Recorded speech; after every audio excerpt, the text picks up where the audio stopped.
Look at this. This shouldn't even exist. What is this giant cruise ship doing here in the middle of the city? Who thought that was a good idea? This is the Louis.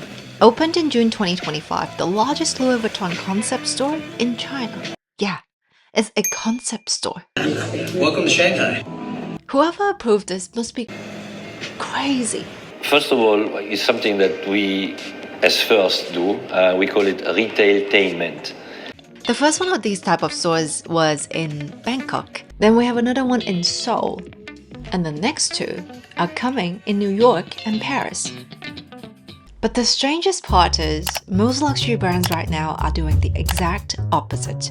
They are proactively downsizing. New data from Visa shows a rare slowdown in high-end spending across major shopping hubs. So is Louis Vuitton crazy or crazy smart? Why are they spending so much money on these mega stores? And why are they rushing now? After I started digging deeper, I realized this is something way bigger than just luxury. In fact, the real disruption has nothing to do with luxury, but it will make or break luxury brands. But before we go there, we first need to understand what's so special about Louis Vuitton's new concept stores. We have good stores in Shanghai. We want to do something beyond that. We want to tell people why Vuitton is special. The architect behind the Louis turns out to be Shigematsu-san from OMA. 重松さんが建築に興味を抱いたのは10歳の頃。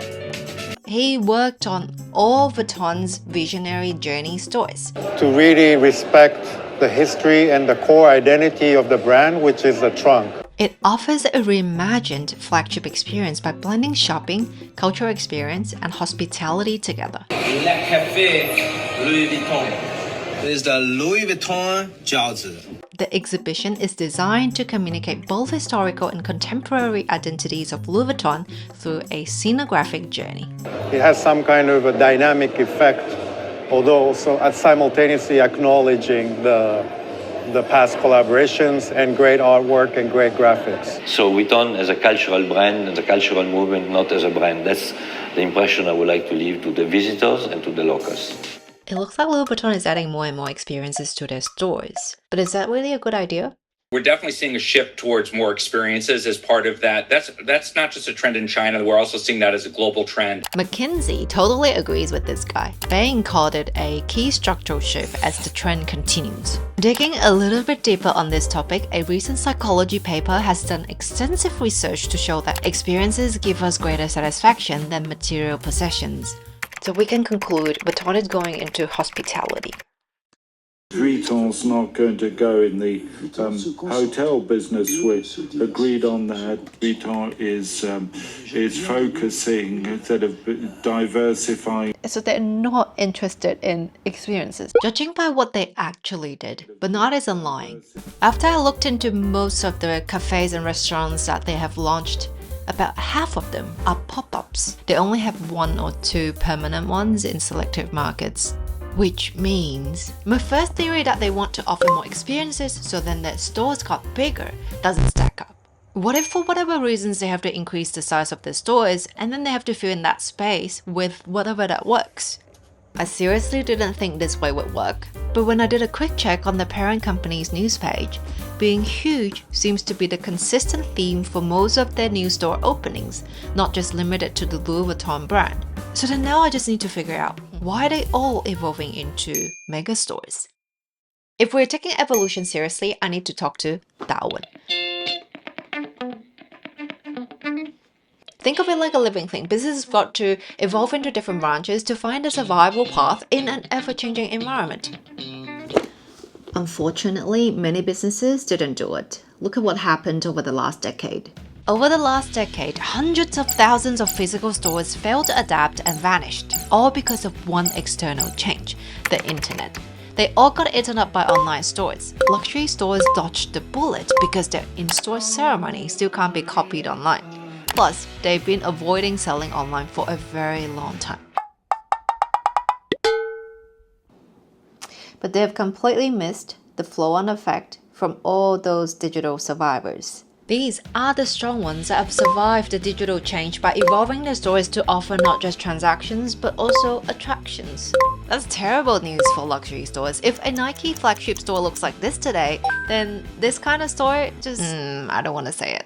As tech has disrupted so many things, including physical retail, the reason for physical retail at any touch point today is a flagship experience, presentation of the brand in all of its glory.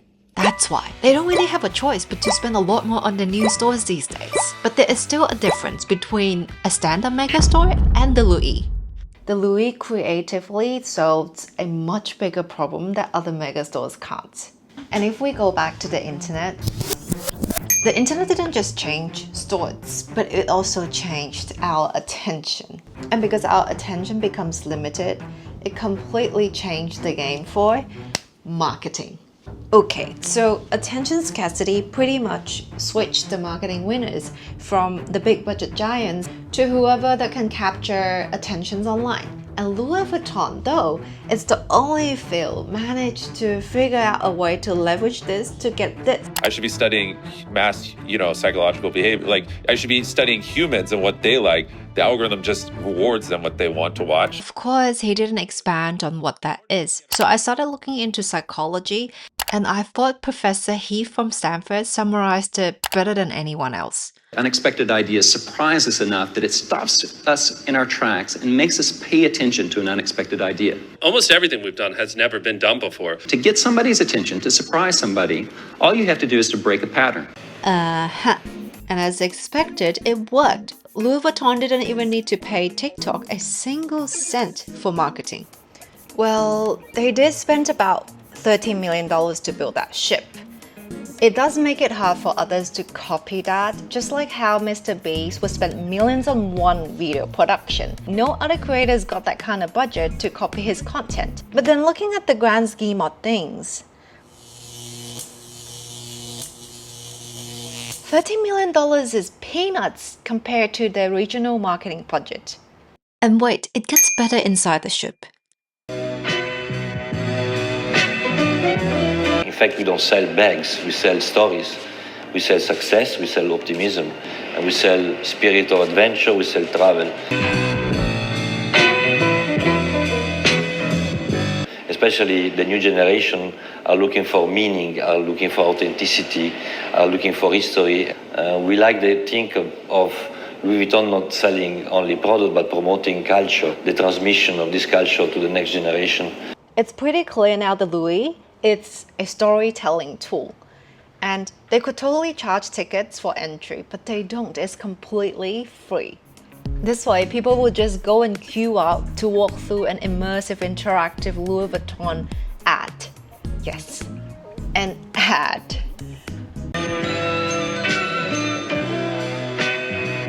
The best marketing, hands down, are the ones that you don't know you're walking through a marketing ad.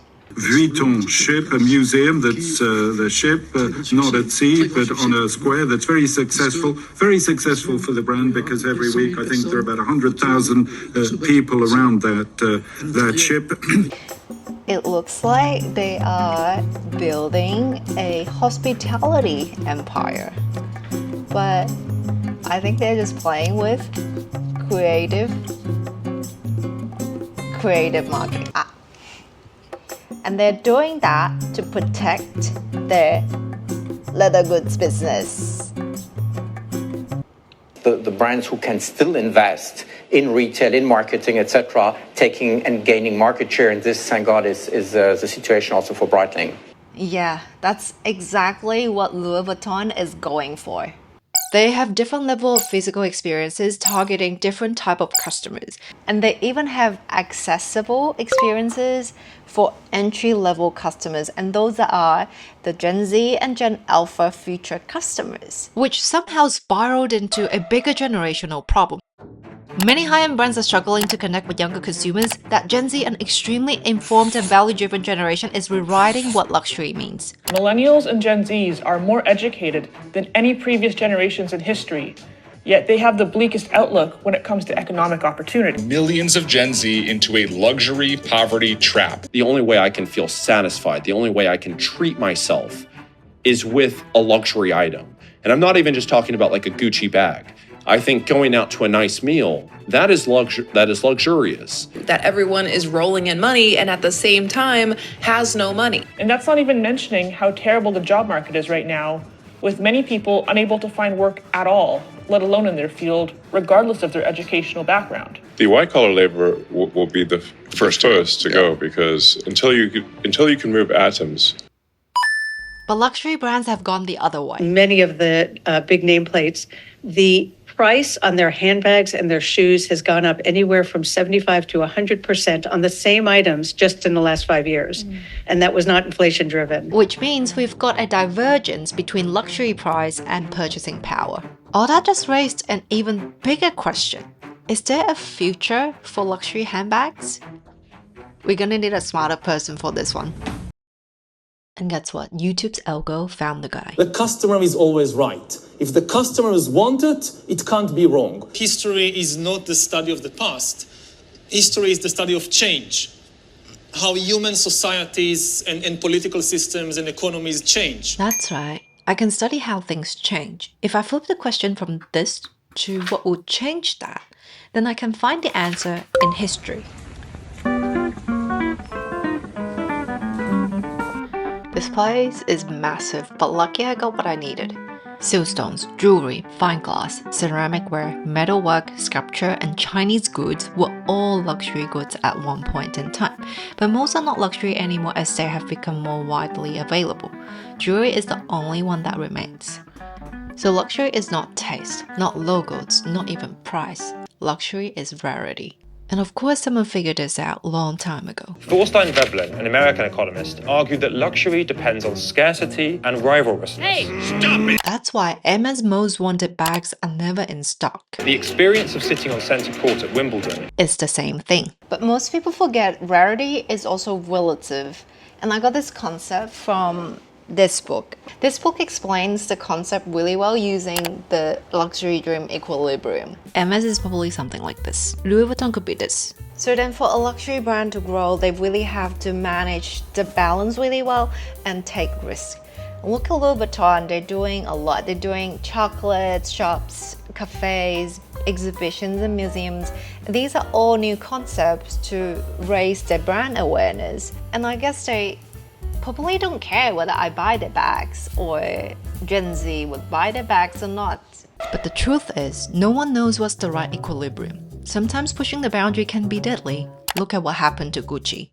It looked like they were following an identical playbook from Louis Vuitton, heritage, quality, star ambassadors, but still. It started off like this, and then poof, boom. And the scariest part is